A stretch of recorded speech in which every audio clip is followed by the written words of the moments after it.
Est-ce que tu peux nous parler un petit peu de cette exposition Yes Future? Cette scénographie, Yes Future, qui fait partie des animations du salon Maison et Objets, elle a été conçue autour de l'idée générique de cette quête d'essentiel. Pour moi, il est essentiel de regarder vers demain. Et dans cette scénographie, l'idée, c'était de rassembler des petits signaux faibles, des éléments intéressants, des choses qui sont en train de se glisser dans notre cadre de vie, qui préfigurent d'un demain intéressant, d'un demain pertinent, d'un demain avec du succès.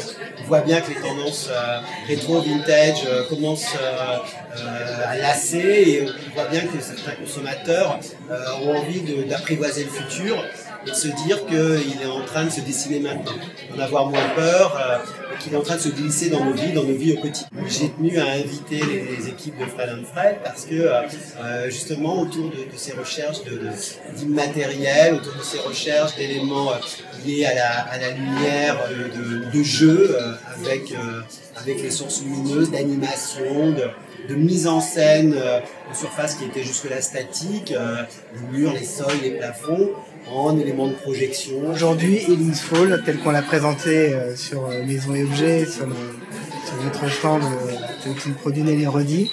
Nous, aujourd'hui, à cet instant T, nous, c'est une vision du futur, mais qui est un futur qui est le futur d'aujourd'hui, parce que aujourd'hui, c'est un produit qu'on vend, qu'on installe régulièrement. Quel serait pour toi, en fait, ce produit Fred & Fred, Elin's Fall, sa forme dans le futur? On va garder la base du concept, mais on va s'apercevoir demain que les individus vont avoir de plus en plus envie et besoin de donner aussi leur avis, de participer au projet créatif.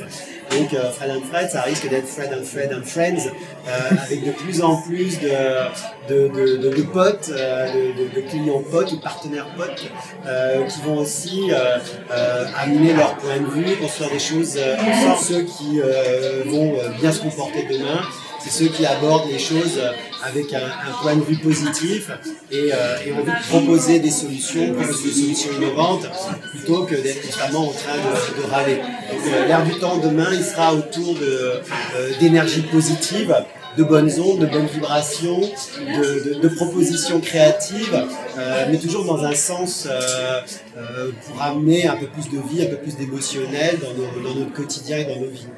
Ok, merci beaucoup pour cette interview.